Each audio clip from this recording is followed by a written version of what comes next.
Na wakati akiendelea nikajiuliza, ni kina nani watakaopata hiyo nafasi? Nikaona sio kila mtu ati anasema amen atapata hiyo nafasi. Ni mtu ambaye amekubali kukaa na kushika neno la Mungu. Na amenikumbusha mbali sana wakati amesema 2019 nikizungumza habari hiyo, na akaona ni vizuri amwambie Mungu amfufue. Na Mungu amemfufua kwa jinsi ya kawaida, kwa mambo yote, hata kama hajakwambia ni gani, mimi naweza nikaona. Na ni kwa sababu alilichukua lile neno na akalifanyia kazi, na akaona ni neno la Mungu na naweza nikamfufua. Ina maana leo umesikia na uko kwenye kilio. Sasa Mungu anasema nimekuja nikusaidie. Usipolichukua na ulifanyia kazi, utabaki pale pale. Lakini mimi nataka nizungumze, tunaingia kwenye sehemu ya Pasaka. Wakati huu tunapongoja kula meza ya Bwana tarehe 27 ni wakati wa Pasaka. Na wakati wa Pasaka ni wakati wa mateso wa Yesu Kristo, wakati wa kufa na kufufuka kwa Yesu Kristo. Na nikawa nikiangalia kulingana na jinsi kanisa linavyofanya na jinsi watu wanavyokaa, tunapofika wakati wa Pasaka tunatakiwa kuangalia nini na kukumbuka nini na ni kwa nini iwepo. Tunatakiwa kuangalia nini na kukumbuka nini na kwa nini iwepo Pasaka. Nikawa nikiangalia mateso ya Yesu Kristo. Mateso yalikuwa yanaashiria nini na ilikuwa inatokea kwa ajili gani? Nikagundua ya kwamba pamoja na kwamba kuna baraka nyingi, pamoja na kwamba kuna ahadi nyingi katika hilo, lengo la kwanza la Yesu Kristo kuteswa, lengo la kwanza la Yesu Kristo kupigwa mijeledi, lengo la kwanza la Yesu Kristo kuzaliwa kama mwanadamu lilikuwa ni aje amtoe mwanadamu katika utumwa. Na ule utumwa wa kwanza tunayetolewa, utumwa wa kwanza tunayetolewa ni utumwa wa dhambi. Ni utumwa wa dhambi. Na nikaangalia, nikaona sisi hatuhesabu yale mateso Yesu alipata, na hatuoni vile aliteseka. Maana kama tungeona na tufahamu ya kwamba mateso ya Yesu Kristo yalikuwa ni ya kwako wewe, hatungerudi katika dhambi. Kama tungeangalia mateso ya Kristo na tuone ya kwamba hayo mateso yangelikuwa ni ya kwangu, hatungerudi katika dhambi. Lakini leo kanisa haliangalii hilo. Na kwa sababu tumeingia wakati wa sherehe, hapa ndipo watu wanapoingia kwenye sherehe kimakosa. Hapa ndipo watu wanapopotea kimakosa.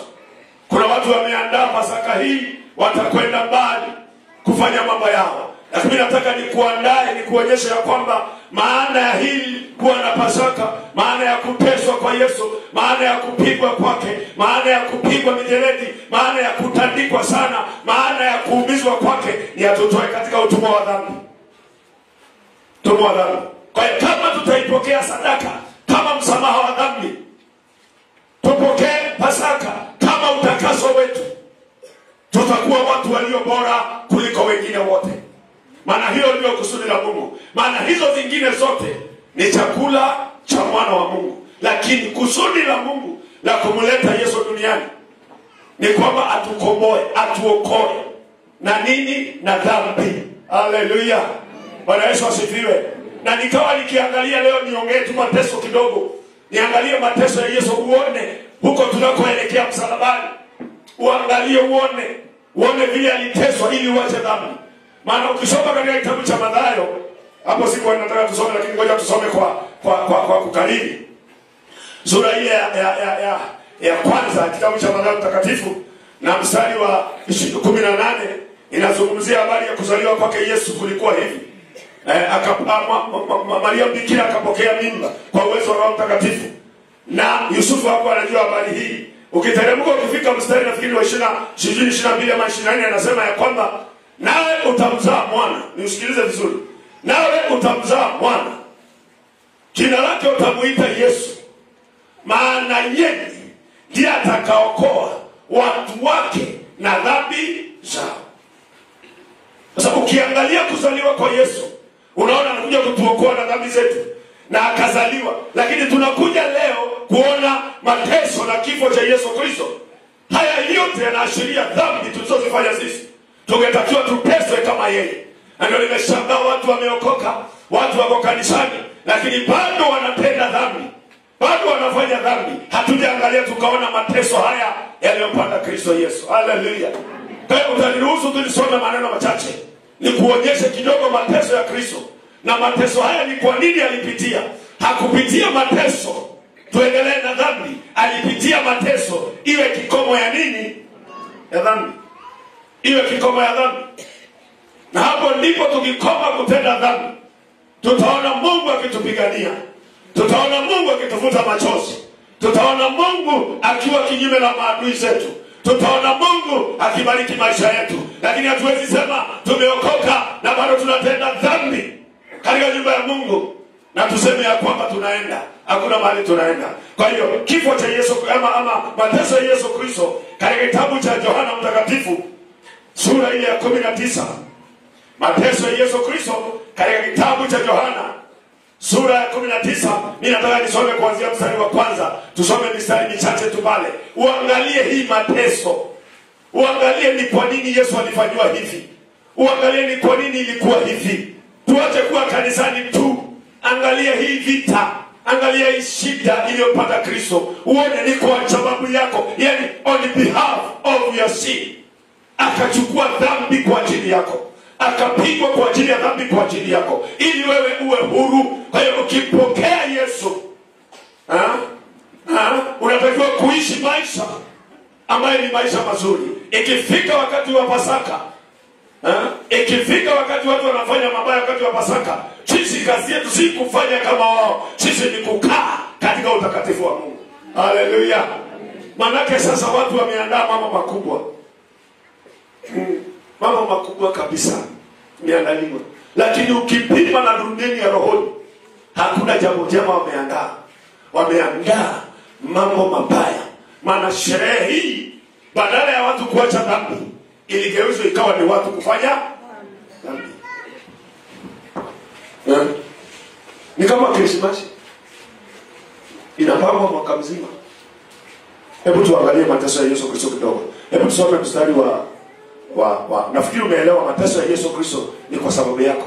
Sasa hii mijeledi ingetakiwa mama Mesaki, wewe ndio ungekongwa hii mijeledi. Hii mijeledi ndio ungekongwa. Mijeledi ukiwa uchi. Yaani umetolewa nguo akabakiwa na kale kalikuwa anafungwa hivi. Hizo tunaita panty. Nini ndio panty? Unabaki na hiyo. Hakuna ingine. Alafu unafungwa minyororo kwenye kikingi. Maana hiyo mijeledi ilikuwa rahisi. Unafungwa minyororo kwenye kikingi. Alafu anasimama askari pande hii moja na askari pande hii moja. Unajua mnaonaga hiyo picha lakini amchukuagi hadhari. Askari moja pande hii na askari moja pande hii na wako na kiboko. Na hiyo kiboko ilikuwa na kamba. Kila kiboko ilikuwa na kamba 9. Kiboko moja ina kamba 9 naye. Na hiyo kamba moja kila mwisho kuna ndoana kama ile ya kushika samaki. Huyu mwingine yako hapa. Sasa huyu akipiga mgongo zile ndoana zinakamata nini? Nyama. Anafuta. Zinararua. Huyu mwingine naye anapiga zinakamata nyama. Anafuta zinararua. Imagine ukipigwa ni 39. 39. Yaani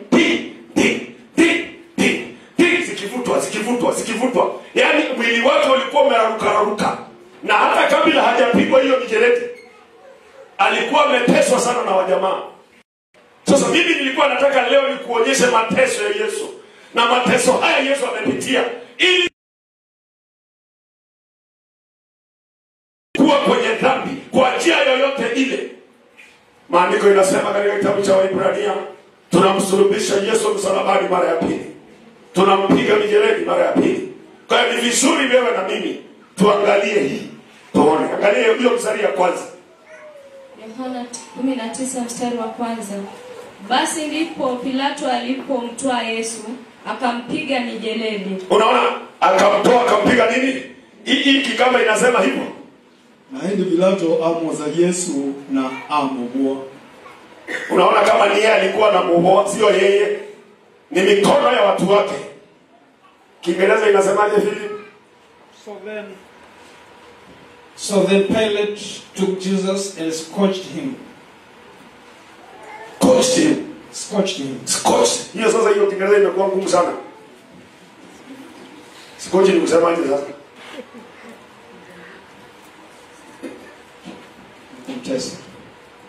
Mimi nilikuwa nataka uangalie uone jinsi Yesu aliumia.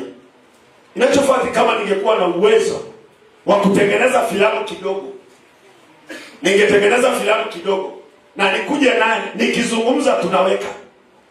Alafu tunaangalia na tuamini ni yeye anateswa, maana aliteswa. Kwa sababu watu wameshindwa kukaa katika njia ya Mungu, maana hawaangalii mateso haya yalikuwa yanatuhusu sisi. Pilato akampiga mijeledi. Wakati alikuwa anapigwa mijeledi, alikuwa anapigwa kwa ajili ya Peter. So Peter ndiye angekuwa hapo afanye nini? Apigwe mijeledi. Leo angalia, sisi tumedharau yale mapigo aliyopigwa. Wakati tunakuja kwake, tunarudi tunaingia kwenye dhambi, tumedharau kile alichokifanya. Na nikaangalia nikasema ni vizuri uone hiyo mijeledi, viboko hizo 39 zilikuwa na midomo 9. Kila kiboko kina midomo 9. Sasa 39 times 2 times 9. Ama namna gani ufanye ile hesabu Philip? Mili moja ilikuwa na 9. Ilikuwa na nini 9 hivi. Huyo anapiga, na walipiga 39. Utaitemsi namna gani? 702. 702. Mboko. 702. That is 70. Yeah. 702. Hizo ndoana. Mamesha inataka kuangalia hizo ndoana. Hizo ndoana zikaingia mara 702. Yaani inaingia mahali moja. Hii mara 700. Sasa ndio unaona sasa ile akienda akibeba msalaba hakuwa na uwezo wa kwenda. Sasa already mwili wake ulikuwa very damaged, ulikuwa umeharibika kabisa. Na ulikuwa umeharibika hivyo ili sisi tusamehewe nini? Dhambi. Na leo sisi ambaye tulifanya apigwe namna hiyo, akateswa namna hiyo, dhambi kwetu sio shida. Kwa tunapoingia Pasaka hii, nataka uone Yesu akiteswa. Nataka uone Yesu akipigwa. Nataka uone hizo mijeledi alizochomwa. Ujiulize kama ni wewe ingekuwaje. Na bado watapelekwa msalabani, bado watadungwa na misumari, bado watapigwa mavuni na mkuki kwa sababu ya dhambi zetu. Lakini leo bado tunacheza. Nikaona kwamba Mungu atupe neema nyingine. Kama jinsi mtoto mdogo huyu ameimba hapa. Wakati unafanya nini? Unakuja. Unaweza ona kama miaka mingi umekaa, hakuna matukio imetukia, lakini nataka nikuone tugeuke, tuache kuenenda jinsi inavyostahili. Wakampiga mijeledi. Hiyo ndio ilikuwa ya kwanza. Wakampiga mijeledi. Walipomaliza kumpiga mijeledi, angalia kile kilitokea. Nao askari wakasokota taji ya miiba, wakamtia kichwani, wakamvika vazi la zambarau. Sasa jambo la kwanza uelewe hapa, ingine maneno yanaenda mbele, ingine na nyuma. Hawezi akavikwa vazi la zambarau akiwa na lile la kwake. Kwa hiyo alipopigwa alipokuwa anapigwa mijeledi, alikuwa hana nguo, alikuwa uchi, hana nguo. Na hiyo yote ni kwa ajili yako wewe ambaye unarudia dhambi. Akapigwa, baada ya kumaliza akatengenezewa taji ya miiba. Nataka uone hii kitu vizuri na ufikirie. Ndio hata kama unakula dhambi, useme hii Pasaka, my God, uniondolee. Filipo amenifurahisha sana. Alipoona kwake kile kimekauka, iwe ni pesa, iwe ni nini, akasema ifufuke. Leo unaweza ukabadilisha maisha yako tukimalizia Pasaka hii. Maana Yesu hakuteswa kwa watu wema, aliteswa kwa watu wabaya. Lakini wewe unajua ni baya kutenda dhambi na unaendelea kutenda. Hiyo roho inayokutendeza dhambi, inayekufanya ufanye dhambi, ndio nazungumza naye leo. Ili utambue ya kwamba Yesu alipigwa kwa ajili yako. Uje Pasaka hii umwambie hii kitu hii imekuwa chuma kwangu, nataka uniondolee hiyo taji. Niangalie imetengenezwa hivi round, alafu mimba hazikuwa zimeangalia nje. Amuangalia vizuri, mimba hazikuwa zimeangalia nje, zilikuwa zimeangalia na. Sasa wakati anavikwa taji ya mimba, ni kwamba kila mahali pameingia mimba, kichwa yote ilikuwa imejaa mimba. Tunacheza na wokovu huu. Yotika ukalipwa gharama kubwa. Ikalipwa gharama kubwa. Lakini leo watu wameona wokovu kama ni kitu cha kutania. Angalia kofia ya mimba. Kila mahali mrege huko kwenye kichwa kuna mimba. Mimba ilizuiliwa na scar, ilizuiliwa na mifupa. Mimba akavikwa taji la mimba. Kile kilikuwa kimeshikilia hiyo taji ni mimba imeshika nyama. Na huku amemalizika huku. Sasa kichwa naye inatoka damu.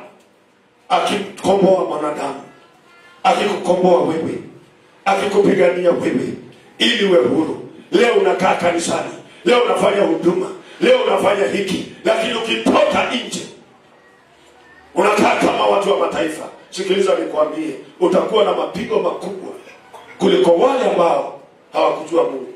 Yale mapigo utakuwa nayo makubwa. Sasa huku kumeoza. Angalia, huku kumewa nini? Kumeoza. Na kichwa naye inatoa nini? Damu. Haya, angalia wajamaa vile wanafanya. Wakao wakimwendea wakisema, ndio pale sasa wakamvalisha nini? Wakamvika vazi la zambarau. Wamemdunga kichwa alafu wakamvika vazi la zambarau. Hiyo vazi lilikuwa ni vazi la heshima. Lilikuwa ni vazi la heshima. Sasa akavikwa vazi la heshima. Lakini anavikwa vazi la heshima kwa kudhihakiwa.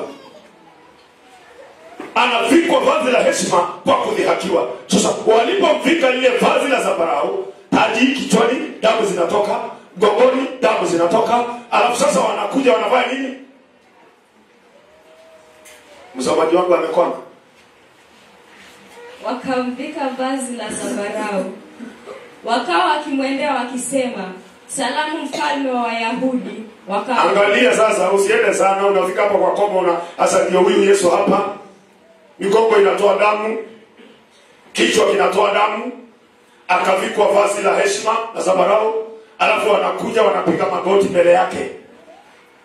Wanasema, salamu mfalme wa Wayahudi. Ni kama kukuambia hivi, wewe unajiita mfalme. Wewe ni mfalme gani? Umepigwa, umejaa vidonda.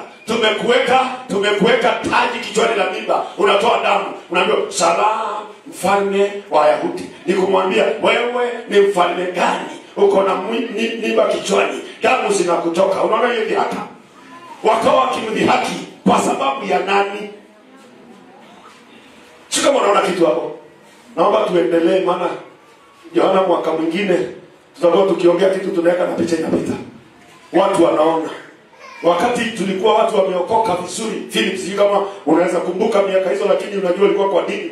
Wakati watu walikuwa wameokoka vizuri, hata mtu ule hajaokoka, sinema ile ya kuigizwa ya Yesu ikiigizwa mbele yako, huwezi kuiangalia bila kuanguka na kulia.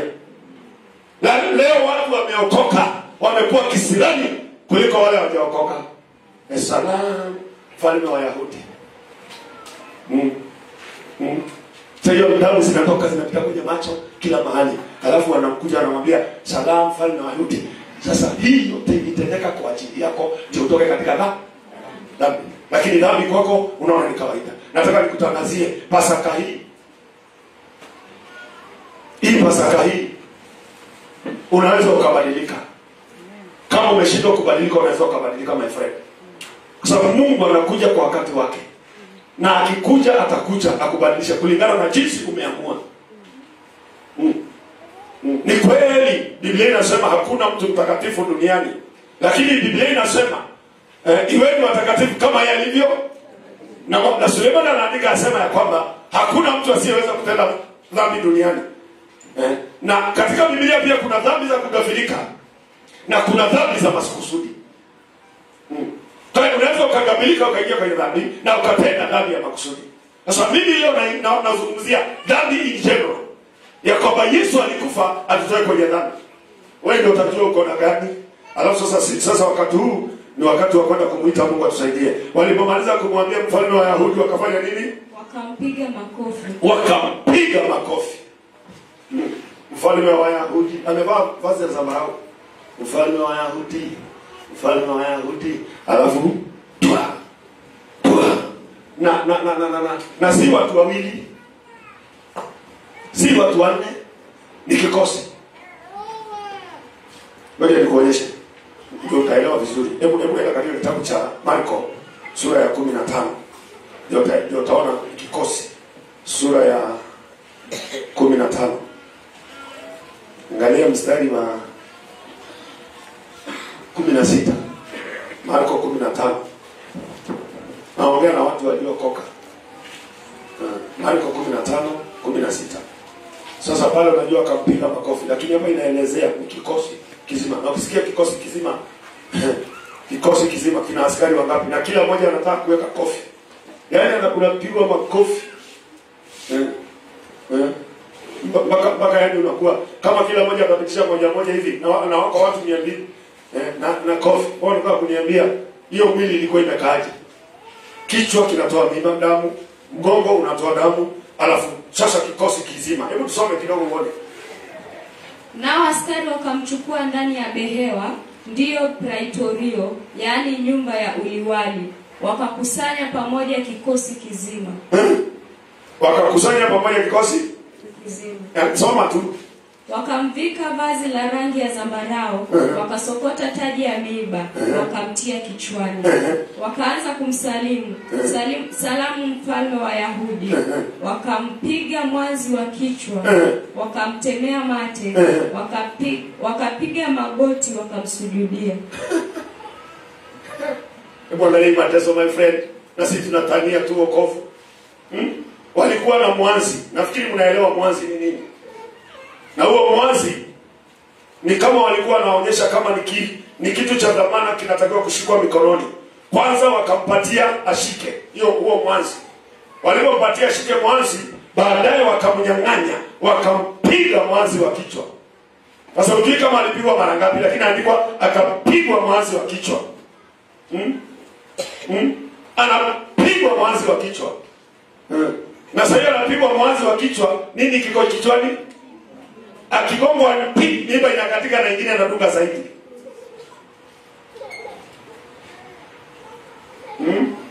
Kwa sababu ya dhambi zako. Kwa sababu ya dhambi zangu. Ili nitoke katika hiyo shida. Ninasema vizuri hapa. Wakamvika vazi la rangi ya zambarau.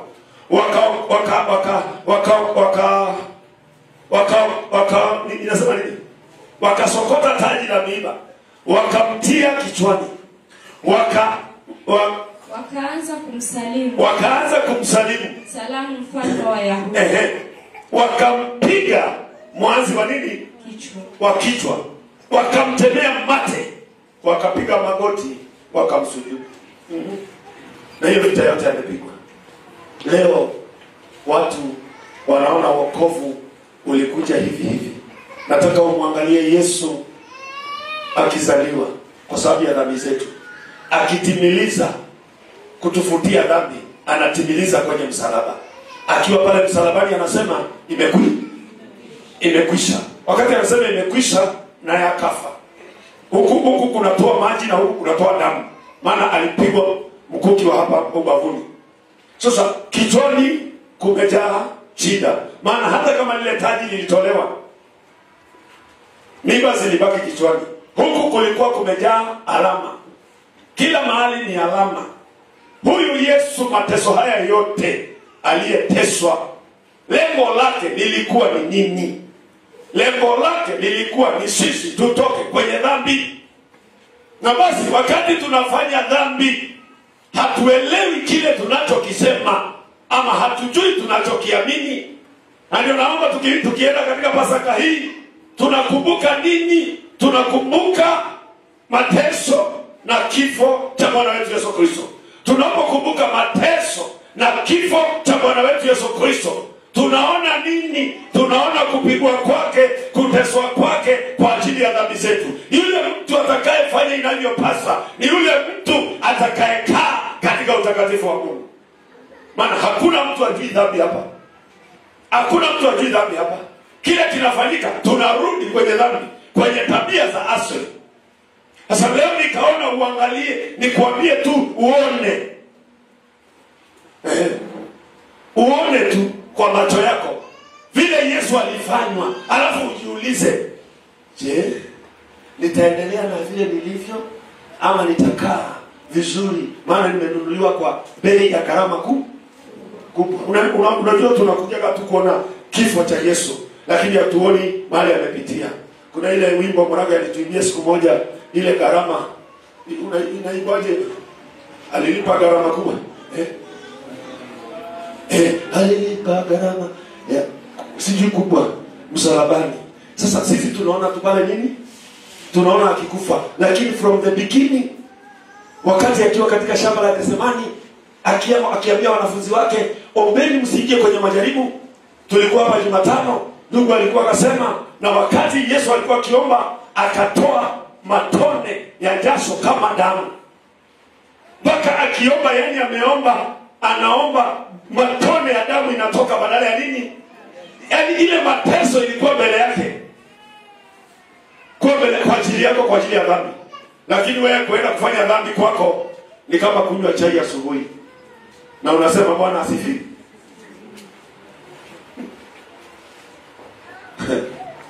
Biblia inasema ya kwamba anayejua kutenda mema na asitende atapigwa, sio kidogo sana, na jehanamu inakuja.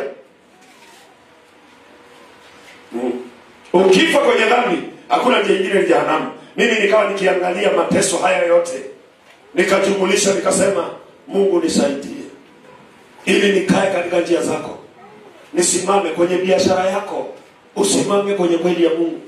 Chochote unachokifanya, fanya kama mtu anayesafiri, unayepita. Maanake hatuko hapa kudumu. Nimesema tujengeni manyumba mazuri, tununueni magari ndio, lakini vyote tujue kufumba na kufumbua hauna chochote. Hauna chochote. Kwa hiyo ni vizuri tuelewe tunafanya nini.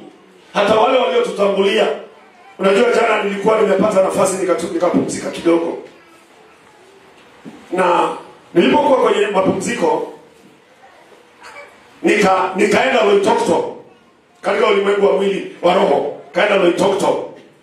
Na nikakumbuka Loitoktok mwaka wa 78. Nilikuwa Loitoktok mwaka wa 78. Na nikahesabu zile nyumba zilikuwa Loitoktok, na wale matajiri walikuwa Loitoktok. Nisiwataje majina. Yaani nilikuwa nimeketi tu hivi, najaribu kuangalia habari hii nayokuambia. Nikahesabu matajiri waliokuwa Loitoktok, na kuna mmoja alikuwa ameendelea sana na akakuwa na pesa, na akanunulia mke wake gari alikuwa kanaitwa Peugeot 504. Na hiyo Peugeot ilikuwa ni ya kioo tupu. Kioo tupu huku nyuma, na mbele ni zile laini za kushikilia kioo peke yake. Alafu pale nyuma anaandika, kwa sababu alikuwa na pesa, shopping basket. Si gari ya kwenda naye, ni gari ya kwenda sokoni. Gari ya kwenda naye walikuwa na nyingine, lakini alikuwa na gari ya mke wake kwenda sokoni, na ni ya kioo tupu. 504 tule tulikuwa tunakaa namna hii. Nikaangalia na mwingine. Wakati mambo ilikuja ikabadilika, mpaka ile mijengo walikuwa ya kwao, leo sio ya kwao. Zile nyumba zilizo za kwao, leo si za kwao. Huyo alikuwa huyo mzee alipokufa, maana alikufa kabaki mama, mali zikaisha, shopping basket na gari. Ni gari ndio kikapu cha sokoni. Yaani sijui kama mama mzee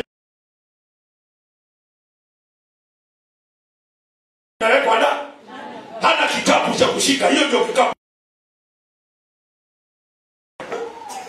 Huyo akabaki na mpaka nakwambia anapiga makitai mpaka lasi mpaka kwake.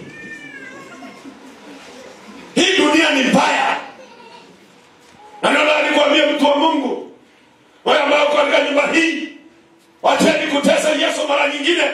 Tusimame tuokoke. Na kama unasikia huwezi kuokoka, you better go. Kwa sababu Yesu anasema, njooni kwangu wenye mizigo mizito, nami nitawapumzisha. Ni mzigo gani huu Yesu hawezi kukuondolea? Hakuna mzigo usioweza kuondoka ukiwa umeamua kumfuata Kristo Yesu. Tunapoingia Pasaka hii, lazima kila mtu ajue ya kwamba mateso ya Yesu Kristo sio kukula na kunywa, sio kufurahi. Alipigwa kwa ajili ya dhambi zetu. Kusherehekea hiyo ni sisi kuwa wasafi na kuacha nini? Nikahesabu litokto. Jana nikiwa nimekaa kwa nyumba hivi, imagine nikikumbuka mwaka 78. Unafikiri kitu rahisi? Nikahesabu wale watu walikuwa na sifa. Wakaisha wote. Ukiona litokto hata wajulikani Nikakuja kwetu Rombo. Nikaangalia Rombo. Yohana, nikisema Rombo Yohana anajua. Nikaiangalia Rombo vile iko. Wale watu walikuwa na sifa Rombo. Hiyo miaka. Nilikwambia tulikuwa tunauzia makashi ngapi? 3 gunia. Shilingi ngapi? Hiyo ni miaka 70. Walikuwa na pesa. Walikuwa wanajulikana. Wakuja na wengine, wakawa na fedha nyingi, wakawa na manyumba. Leo hawapo. Na wale wapo wanafanya nini? They are shaking. Hakuna kitu. Sasa hii mambo ya dhambi hii lazima tuache. Hata kama unaona faida pale, ukitenda dhambi kuna faida pale, hiyo faida ina mwisho. Na mnielewe ndugu zangu, mimi sikatai kufanya kazi. Tufanye kazi ya halali. Unajua mimi ameiba wimbo nikaangalia. Sema na huyo mtunzi wa hiyo wimbo, si alikuwa amefikiria sana. Unajua kuna vitu zingine utaki kusikia ukasisimuka, ni kusikia ukajiangalia. Yesu akija saa hii, ni nani ataingia pale mahali? Sasa mimi nataka niseme hivi. Yesu hakuja akapigwa akateswa hivi, alafu mambo iwe holela. Ni mambo ya kweli. Na ukisikia kuna hukumu ya mwisho ipo na itakuwepo. Tengeneza barabara yako sasa. Ukiangalia mapigo haya aliyepigwa mtu huyu. Sasa niko hapa Jukini. Sasa na mwaka 10 naelekea mwaka 11. Nilikuta watu wakiongea, wengine wananyamaza. Nataka ufanye hesabu. Makoini nilikukuta huko. Toka huko nje. Angalia wale watu walikuwa wanajiita makomanda wa mji huu. Leo hawapo, na kama wapo ni nyoka ambaye ameoza. Kwa hiyo hii mambo ya dhambi tuangalie. Tusifanye mambo kwa sababu kuna faida tunaiona. Lazima tufanye kitu kinachoeleweka, kitu ambacho kina mwisho. Na ndio maandiko inasema, na ukifanya kihalali, hata ukiondoka, watoto na wajukuu wako watarithi hizo vitu. Sasa watu wameamua kufanya kwa ubaya, mwisho wake yeye anakufa, wale waliobaki wote hawana chochote. Wewe sasa uko kanisani, lazima uamue Pasaka hii ugeuke. Ndio nimeanza mapema, ugeuke. Maana tunakumbuka nini? Tunakumbuka msamaha wa nini? Kwenye Pasaka hii. Sasa muangalie Yesu akipigwa mijeledi, mweke hapa pigwa mijeledi, mpeleke taji la miba, mpeleke. Alafu namna hii, pigwe msumari kubwa hapa. Sijui ilikuwa inchi ngapi hizo msumari. Hivi, alafu anawekwa namna na pigwa nyingine pale. Alafu anafungwa huku na kamba. Anasimamishwa kwa miti namna hii. Kwa ajili yako. Alafu unakuja unasema Bwana asifiwe. Na bado unakula dhambi. Hiyo ni kupungukiwa. Akiwa pale anakaa, wakamwangalia, Wakaona jamani ni kama amekufa. Wasema wacha tuone kama amekufa. Jamaa moja na mkuki akatumbua tumbo huku ikatumbuka, badala aongee yeye ameshaenda kitambo, kile kinatoka. Mtu akikufa si damu inaganda, lakini yake haijaganda, kile kinatoka ni maji na damu, sema ya kutuosha sisi na kutusafisha. Na leo sisi tuko hapa tunasema Bwana asifiwe, na tunafanya hivyo pasa. Nimesema ni kuonyesha mateso ya Yesu ndio waje kuokoka, wokovu wa bandia, uamue kukaa vizuri. Yesu akusaidie. Haleluya. Yeye baby, ninakwambia hata kama utapita kushindilia mpaka nimalize kazi yangu. Sikule kamaliza kazi nikienda mbinguni, wale watakaofuatilia kama watakuwa wanaambia kuleni dhambi, sawa, mimi namaliza yangu. Maana Biblia inasema nitadaiwa. Nilikuonyesha ukweli. Bwana Yesu asifiwe. Sasa yoyote anayesema Bwana asifiwe alafu anatenda dhambi, anasema Bwana asifiwe, huyu wa Yesu ama Bwana yule mwingine? Yule mwingine. Nikaangalia mateso na tunaingia kwa Pasaka. Tunasema leo ni sikukuu ya Pasaka, tunafanya sherehe, tunapiga chapati. Itasaidia kitu? Hata tuko na pesa, tutapatia watu pesa leo. Tutapatia pesa yatima, wajane, tuko na pesa tayari zimeandaliwa. Tutawakabidhi wakakule Pasaka. Maskini wakakule Pasaka. Wao kukula na wao wakule. Lakini Pasaka mzuri ni gani? Ni kukula chapati na kukunywa soda. Pasaka nzuri ni mtu aliyeamua kuacha nini? Dhambi. Hata kama una chochote cha kukula, ile umekulaga imetoka. Na tesha, unaweka mahindi ya ngarurumu hapo na unakula na imetosha. Maana Pasaka si kukula chapati. Pasaka si kukula nyama. Pasaka ni kuacha nini? Kuacha dhambi. Unanipata? Kwa hiyo Mungu alikuwa ananionyesha watu wengi ni kama hawaelewi mateso Yesu aliyopitia. Watu wengi wanaona wokovu ni maamuzi yao wenyewe. No. Ndio maandiko inasema katika Yohana sura ya 3 mstari ya 16, kwa maana jinsi hii Mungu aliupenda ulimwengu akamtoa mwanae wa pekee, ili kila muamini asipotee bali awe na uzima wa milele. Una nafasi ya kumwamini. Ukisha muamini ufuate kile anasema. Hapo ndipo tunalemewa. Hapo ndipo tumeshindwa. Na leo ninaomba Mungu akusaidie, ufunguke macho, uone ya kwamba hizo tamaa zinazokutesa, kuna mmoja anaweza kukusaidia. Kuna mmoja anaweza kukusaidia. Na mimi naniona hapa, huwa nawashuhudia. Nilikuwa nimepotea kabisa. Nilipokutana na huyu Yesu wa Nazareti, that was 1993 August. Ilikuwa saa 11. Akaniokoa. Ilikuwa saa 11. It was on Wednesday. Akaniokoa. I can remember in my mind, in my spirit. Sijairudi nyuma kufanya yale nilikuwa nafanya.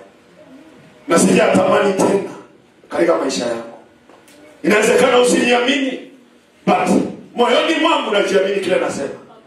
Mpaka hivi niko hapa hivi leo. Maana nilikutana na yeye nikamwamini, akaingia ndani yangu, akaniambia mimi nimeshinda, hata wewe utashinda. Sasa hii kushindwa tunashindwa ina maana hatujafanya maamuzi.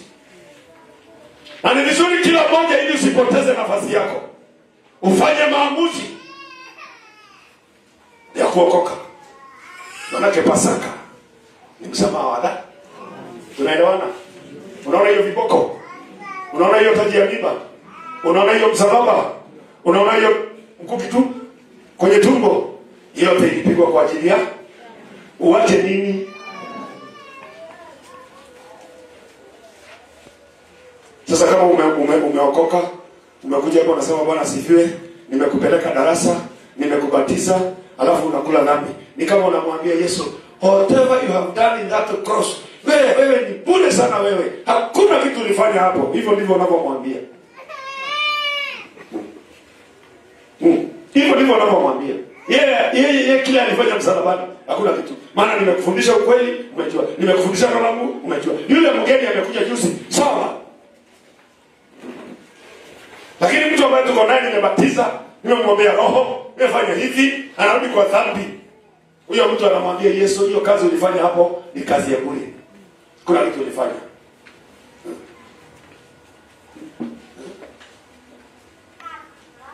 Unaniona? Kwa uangalie mateso ya Yesu, uone ni kwa ajili yako, si kwa ajili yake. Maandiko inasema asiyekuwa dhambi atafanyika dhambi kwa ajili ya dhambi zetu. Asiyekuwa dhambi akafanyika dhambi kwa ajili yetu. Akalia pale msalabani, Eloi Eloi manabakabatan, Mungu wangu, Mungu wangu, mbona umeniacha? Kwa sababu ya dhambi zako. Zilipoingia juu yake akateswa. Leo sisi tunafanya vile tunataka. Mpendo, wakati umefika wa kila mtu amue peke yake. Tusiamue tukiwa wawili, tusikue na ushirika mambo haya. Kila mtu amue kivyake. Tusimame na huyo aliyeteswa kwa ajili ya maisha yako. Umwamini atakusaidia. Akapigwa, akateswa, akalia, akahuzunika ili mimi nifurahi. Lakini leo mimi namwambia Yesu, hata hiyo yote ulifanya ni nonsense. Alafu nakuja hapa naanza kuimba. Mambo yatakuwa magumu sana. Unaniona Mimi niko naangalia wale waliotutangulia. Kama wale watu walikuwa 9 wa kule Uganda. Wakati alikuwa na yule mtu alikuwa kiongozi wa Uganda, alikuwa anaitwa Daudi Kabaka. Na wale watu walikuwa mashahidi wa Mungu, wameokoka. Na nafikiri ndio waliimba kale kaimbo Tendereza. Hawa watu. Na hawa watu wakashikilia Kristo. Na wakaitwa mkutano na Daudi Kabaka. Na wakaulizwa habari ya Yesu. Wakasema jinsi wanavyomjua. Wakaambiwa kuanzia leo wasimtaje Yesu tena. Wakasema na sisi hatuwezi kuacha kumtaja Yesu. Ikatengenezwa mizinga ya nyuki. Mzinga unayetoshea mwanadamu. Wakapewa kila mtu abebe ya kwake. Na hiyo mzinga ilikuwa na ima kitu ya ndizi zile zimekauka. Ndizi zikijakomaa kuna ima nini yake inakaukaga. Yalikuwa kila ndani kuna mzinga una hizo vitu ndani. Hizo kitu ya ndizi. Wakapelekwa mlimani kule juu. Watu waliokuwa wameamua habari ya Yesu. Wacha hii dhambi inatusumbua. Hii mwili. Unabeba mzinga na matakataka yake. Unapelekwa mlimani. Wakafikishwa kwenye mlima. Mahali kunakaa hivi. Hawa watesi wao wakasimama hapa. Wakashika moja kama ni Francis kuja. Francis anakuja. Unaulizwa, bado unasema Yesu yupo? Sema Yesu yuko yu hai. Anafungwa vizuri mikono, anaingizwa kwa ile mzinga. Alafu inawekwa hiyo makitu yamekauka ya ndizi. Inamwagiwa mafuta, inafungwa huku na huku. Alafu inawekwa moto. Ikiwekwa moto inaachiliwa kwenye mlima namna hii. Kwa hivyo kila mtakuwa mnasikia ni sauti.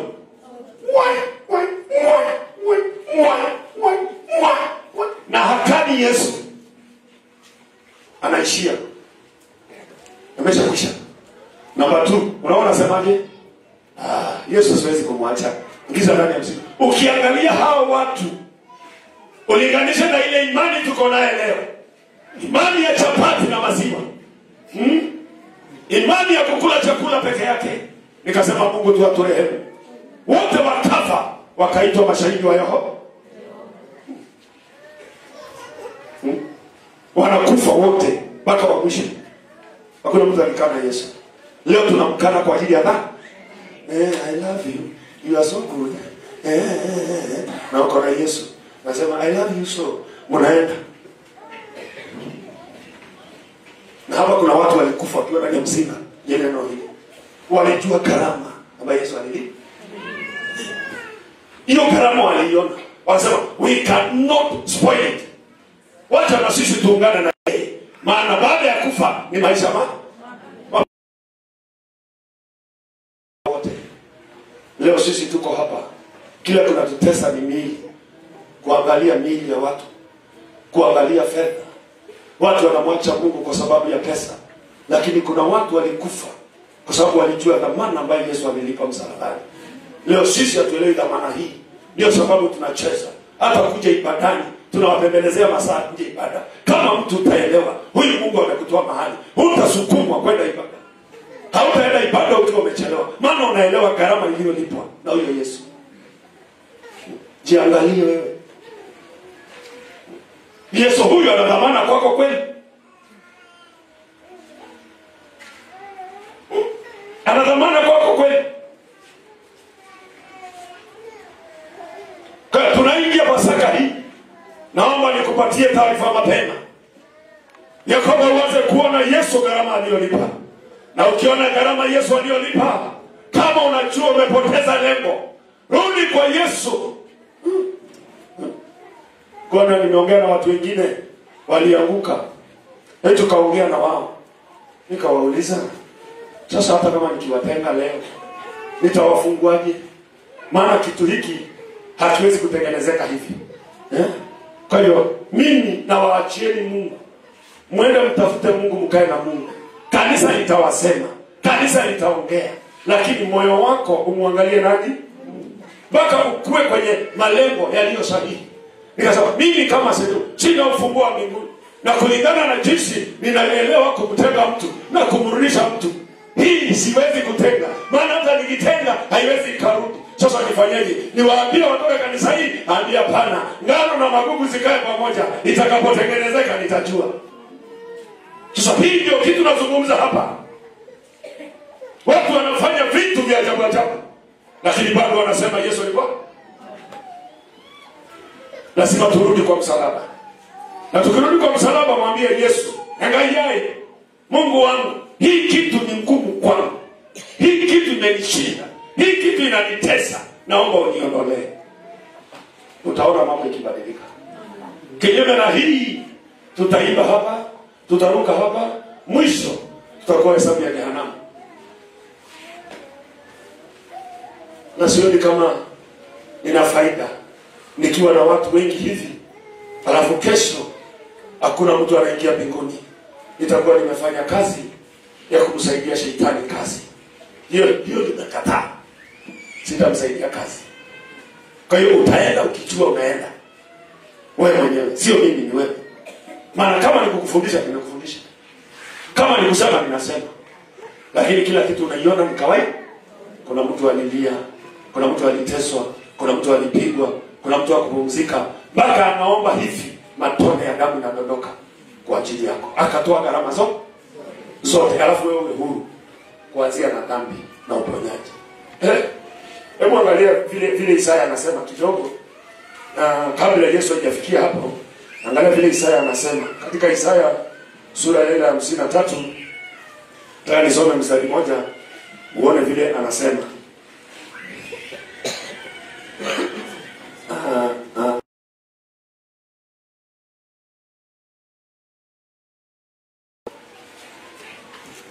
Isaya mstari ya 4 na ya 5 inazungumzia habari ya Yesu Kristo kwa kinywa cha nabii Isaya.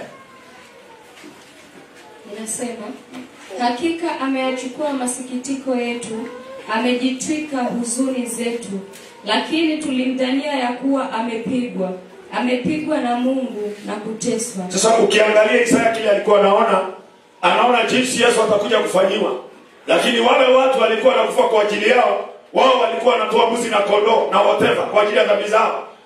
Yeye Isaya anaona Yesu atakapokuja kupelekwa msalabani, wao watasema amepigwa na kuteswa na Mungu. Lakini si hivyo, alikuwa anateswa na kupigwa kwa ajili yetu. Leo sisi tuko hapa, hatujakuwa na sadaka ya dhambi, kwa sababu yeye alifanyika sadaka kwa ajili yetu. Wao wakasema huyu mtu, Isaya alikuwa anaona akisema huyu mtu amefanywa hivi kwa ajili hii. Lakini mstari ya 5 inasema, bali alijeruhiwa kwa makosa yetu, alichubuliwa kwa maovu yetu, adhabu ya amani yetu ilikuwa juu yake, na kwa kupigwa kwake sisi tumepona. Hebu turudie mstari wa 5 kwa kikamba. Endele watoni wekuondwa mabichiro maitu au wekwa kuondo wa modhuku maitu usinilo undu wa mungu witu wa yulu wake na ituni tuvoetwe kuondo wa makunwa make. Kondo wa makunwa make. Yaani katikati hiyo kupigwa na kuteswa kwa ajili ya maovu na kwa ajili ya dhambi kuna uponyaji. Sasa tuweke kando uponyaji leo. Philip, Kiingereza inasemaje? Unajua hii ndio tunamalizia hapa. But he was wounded for transgressions, he was bruised for iniquities, the testaments for our peace was upon him, by his stripes we are healed. Sasa kile kinatesa Mungu saa hii, kile kinatesa macho ya Mungu saa hii, na ndio nasikia Biblia inasema na hukumu ya Mungu itaanzia katika madhabahu ya Mungu. Haitaanzia kule barabarani. Madhabahu ikikuja huko. Sisi tunasema tunashikilia madhabahu hii. Kama tunaishikilia sivyo stahili, hukumu inaanzia wapi? Sasa sikiliza hapa. Yesu hakupigwa kwa ajili yake. Hakuteswa kwa ajili yake. Ni kwa ajili yetu. Na leo tukielewa hivyo, wapendwa, tutabadilisha standard of living. Jinsi ya kuishi, jinsi ya kuongea, jinsi ya kutenda na jinsi ya kufanya. Tutabadilisha tukielewa hii. Maana kile Yesu alipitia kinakufanya wewe uwe mtu wa dhamana kubwa. Amen. Uwe mtu wa dhamana kubwa. Lakini kwa kukosa kuyashika yale Yesu alifanya ukayadharau. Minji.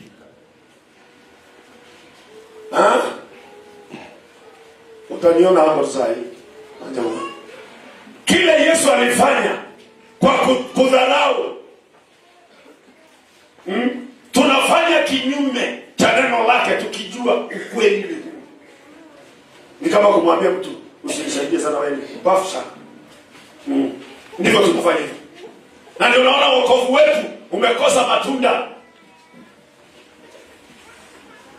Wokovu wetu umekosa mafanikio. Wakati Biblia imejaa ufanisi, mafanikio na maisha mazuri kwa Mkristo. Iko. Hata leo nilikuwa nasalimia watoto wakaniambia wamesoma kitabu cha Isaya. Sura ya 1 mstari wa 19. Ambayo inasema mkikubali na kutii mtakula mema ya nchi. Kumbe tusipokubali na kutii hatuwezi kula mema ya nini? Na tukikufa tena hatupati nini? Zima. Akajua sina wala problem. Kwa nini ombi langu ni kwamba uone haya mateso huyu mwanaume aliyepitia kwa niaba yako. Ukiona haya mateso, hata kama kutakuja kitu kizuri mbele yako kinataka kukutoa kwenye njia yake, unawaambia endeni naye. Sitaki. Siku moja waliniambia si tupatie huyu, tupatie watu 5,000. Kanisa hii ikuwe na watu 5,000. Ukinipatia huyu. Nikamwambia hawa watu 5,000 mnanipatia, niwapatie nafsi ya mtu mmoja. Hiyo 5,000 na hii moja ni ya nani?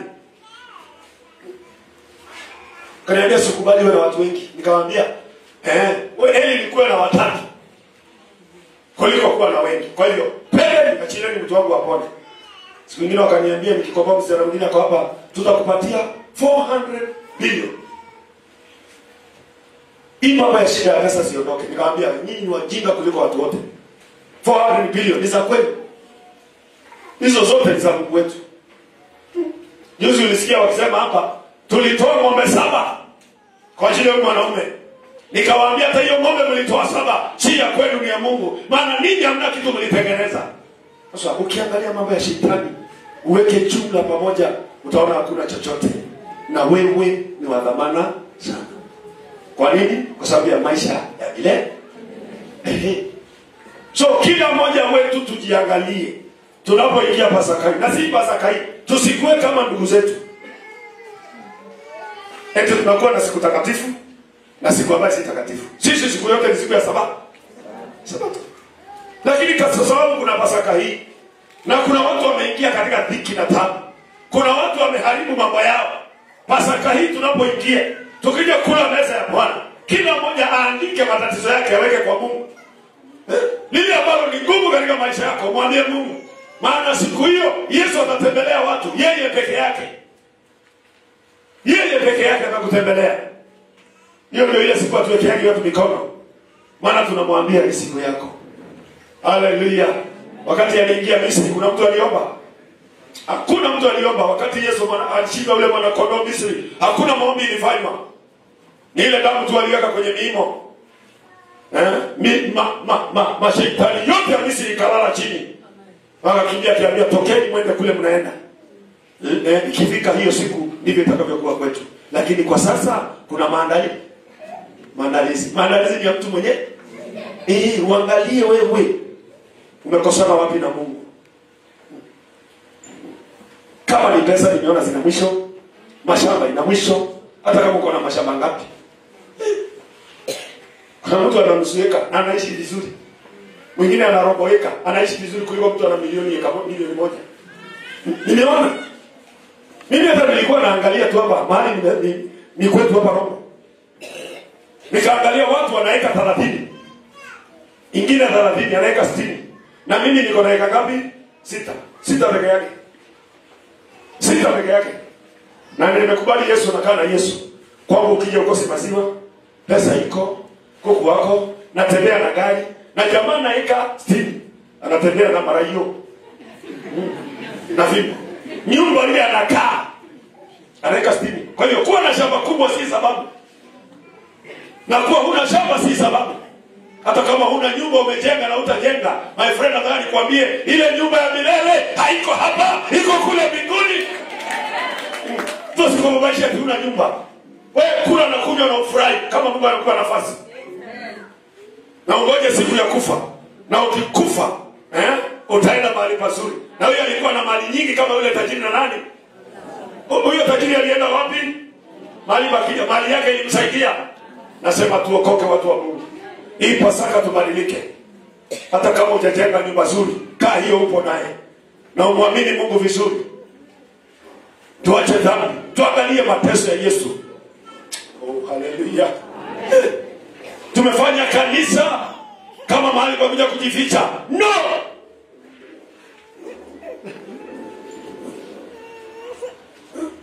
No! Ninaendelea kuomba na nitaomba Mungu anisaidie. Nikisimama tu nikisema haleluya, shetani wanafanya nini? Ili watu wa Mungu wawe huru. Maana hiyo ni kusudi la nani? Na Mungu. Sasa wewe acha dhambi. Usimame umwambie Mungu akusaidie. Na tuko mwaka wa 2025. Tuko mwaka wa 2025. Tunatakiwa kuangalia neno hili. Bali alijeruhiwa kwa makosa yetu. Alichubuliwa kwa maovu yetu. Adhabu ya amani yetu ilikuwa juu yake. Sasa sijui wanasemaje, kuna jeraha na kuna kuchubuliwa. Kama inawekaje hivi vitu mbili?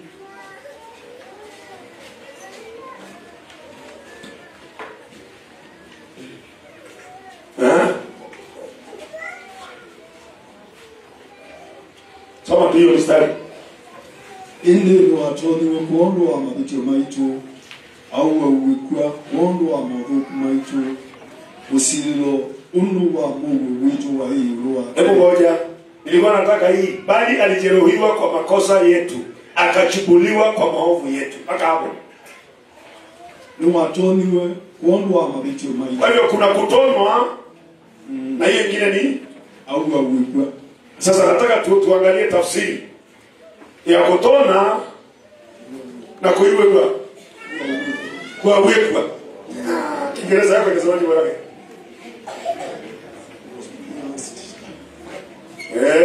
Macho inaanza kwenda. Hata nguvu. Nani? Philip. But he was pierced for transgressions, he was crushed for iniquities. Sasa tuangalie haya maneno mawili. Crush na Yes. Na pierce. Tofauti yake ni nani? Ni nini sasa nyinyi wasomi? Mwanake.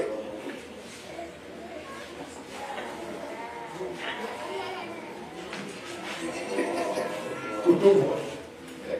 Mwanake anasema pierce ni kudunga. Ni kudunga. Kwa hivyo kile kitu tunaona hapa ni ile mkuki peke yake. Na hiyo zingine sasa zile za miba, zile za nini hii, hiyo ndio inaitwa crush. Kujeruhiwa. Naona sasa utafautisha mambo haya. Ni ipi kubwa? Ni ile ya kudunga ama ni ile ya kujeruhiwa?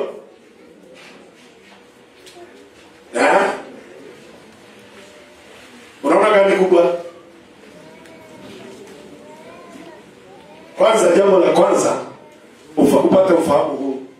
Yesu akidungwa mkuki alikuwa hayuko hai. Lakini wakati alikuwa anajeruhiwa alikuwa hai. Na kuna ile misumari alikuwa hai. Mwende mfanye statistic. Mjifunze, tafute tofauti ya mambo haya. Ili uone shida ile Yesu alipata kwa ajili yako. Najaribu kuangalia shida kwa ajili yetu. Tuache kuona tu wokovu kilichokuja Bwana asifiwe na tuendelee na mambo. Ni lazima tuilipie na sisi gharama. Na gharama ni kukataa nini? Dhambi. Unaweza kuwa mgonjwa na tukuombea uponi. Hiyo haiwezi kufanya uende jehanamu. Kwa hiyo haya mambo nazungumza hapa ni mara yangu ya kwanza kusema hivi tangia nimemjua Yesu. Sijaisema tena. Na nasema hivi kwa sababu Mungu amechukizwa na yale mambo yanaendelea katikati yetu. Kwa vijana, kwa watu wazima, nini 20. Na Taba na Kojukini inahesabika kama ndio kanisa kubwa. Na kanisa ambayo iko na Mungu. Lakini ndani yake watu ni magunia. Watu ni nini? Ni magunia. Ni lazima tufike mahali tutoke hapo. Haleluya. Ile upendo niko naye kwenu ni mingi, huwezi ukaelewa. Mpaka nasahau majina ya watoto wangu kwa ajili yako. Lakini nikikula nishibe, nisiwaambie kile Mungu anasema, mimi mwenyewe sitafika. Kwa hivyo muangalie maneno haya. Yesu alizaliwa kwa nini? Kwa ajili ya dhambi zetu. Alifika mpaka kupigwa, mpaka msalabani, mpaka kufa kwa ajili ya nini? Kwa ajili ya dhambi zetu. Na katikati ya hiyo safari tunaona hata kwa kupigwa kwake sisi tumepo. Nilikuwa namtazama Yesu kabla hajakuja. Kabla Yesu hajakuja nikaangalia, ukisoma Biblia nasema ya kwamba na katika ile hekalu la Sulemani kulikuwa na nyumba ilikuwa na matuo 5. Na hiyo matuo 5 kulikuwa na maji kwenye mabirika. Na yale maji yalikuwa kwenye mabirika, malaika alikuwa anashuka. Akishuka huyo malaika maji na chamu. Mtu wa kwanza kuingia kwa ile birika, hata kama alikuwa ni ugonjwa gani anapona. Nikaangalia nikasema, huyu alikuwa anaingia pale, hata si malaika. Ni Jesus mwenyewe. Maana ndiye anabeba uponyaji. Hakuna mahali malaika anabeba uponyaji. Nikaangalia Mungu vile alikuwa anawapenda watu wake. Mpaka anatengeneza maji pool ya kuingia hivi. Ukitoka umepona. Leo anasema hatuna haja ya kuingia kwa kumwamini Kristo. Na kukaa vile anataka kwa kupigwa kwake umepona. Sasa unaangalia ile msalaba unasema kwa kupigwa kwako Yesu mimi nilipona. Na hapa magoti yananisumbua. Bwana asante maana nimepona. And then you wait for the healing. Maana hiyo ni kanuni ya Mungu. Lakini dhambi imetutenga na ujasiri wa kupokea kutoka kwa nani? Watu wana ujasiri wa kumwambia Mungu kitu. Because already uko na hukumu ndani yako. Jana ulitukana, jana ulisengenya. Hivyo, alafu tukija mbele za Mungu, jana kwambia, si jana ulisema. Unanyamaza hata uombi.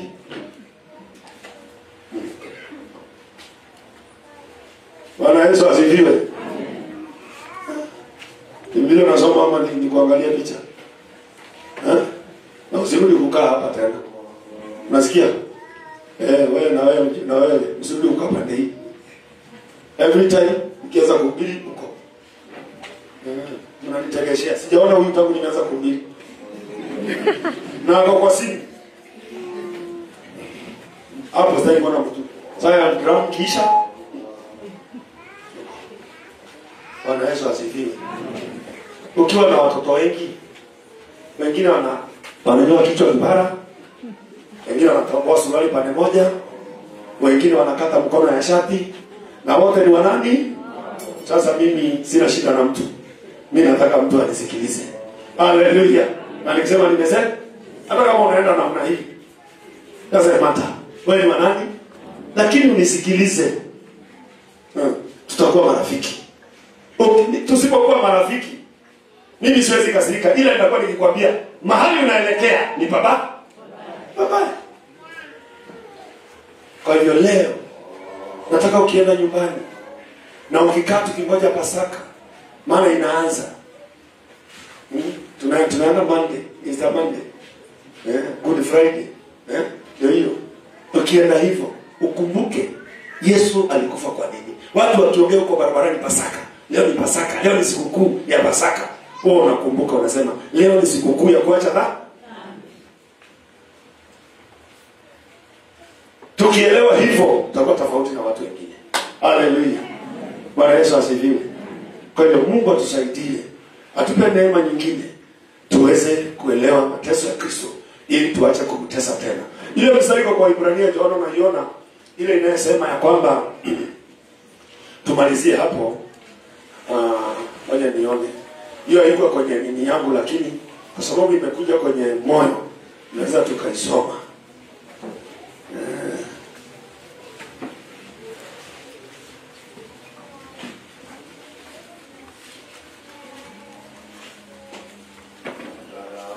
Ile inasema makusudi. Angalia hiyo Ibrania sura ya 10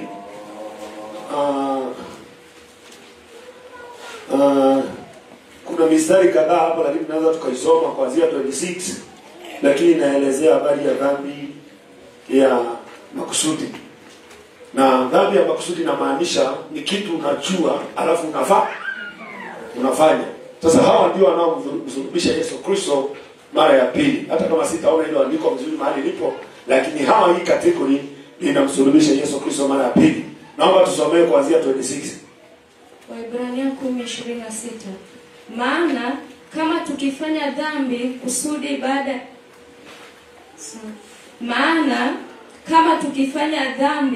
kusudi baada ya kupokea ujuzi wa ile kweli, haibaki tena dhabihu kwa ajili ya dhambi, bali kuna kuitazamia hukumu yenye kutisha na ukali wa moto ulio tayari kuwala wao wapingao.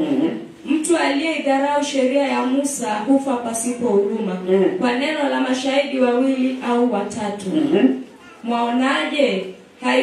Haikumpasa adhabu iliyo kubwa zaidi ya mtu yule aliyemkanyaga mwana wa Mungu na kuihesabu damu ya agano aliyotakaswa kwayo kuwa ni kitu ovyo na kumfanyia jeuri roho wa neema. Hebu sikia hiyo kitu mtu wa Mungu. Mtu aliyeharibu sheria ya Musa alikufa kwa kupigwa mawe. Sasa mwandishi wa Zaburi anasema mstari wa 29. Mwaonaje? Haikupasa adhabu iliyo kubwa zaidi mtu yule aliyekanyaga mwana wa Mungu na kuhesabu damu ya agano aliyotakaswa kwayo kuwa ni kitu ovyo na kumfanyia jeuri roho wa neema. When you go back to sin, unamdharau, unamkanyaga, umaitupa damu ile ya dhamana, inakupasa kuwa na hukumu kubwa. Sasa ukianza Pasaka hii, maana tunaanza Pasaka, kitu nataka kikae in your mind. Ukitembea, ukifanya chochote, ukiangalia watu wakifanya mambo yao, remember my words. Pasaka maana yake ni kuacha dhambi. Na kama umefanya dhambi na umeendelea kufanya dhambi na uko kanisani na unasikia hukumu hiyo dhambi, kuna nafasi ya kumwambia Mungu nisamehe. Hiyo tu. Na tukimaliza Pasaka hii tutaendelea tu na Injili, lakini damu ya Yesu Kristo ibadiliki, ni ile ile. Ikifika kuzaliwa kwake tutasoma tena, ikifika kufa kwake tunakumbuka. Maana inasema mfanyapo hivi mnakumbuka. Tukikula meza ya Bwana tunakumbuka mateso yake, na mateso yake ni kwa ajili ya dhambi zetu, uponyaji wetu, amani yetu, furaha yetu. Lakini kama tutakwenda kufanya tena kinyume cha hii, inaitwa dhambi ya makusudi. Na dhambi ya makusudi haina dhabihu. So ni vizuri tuangalie, tuone ya kwamba tumeelewa Pasaka ni nini. Tusiingie kwenye mkumbo wa Pasaka ni siku kuu, ni kukula chapati na kukunywa soda. Na wacha zifuate hizo. Lakini ya kwanza, Pasaka ni kuacha nini? Tuko sawa? Umenielewa?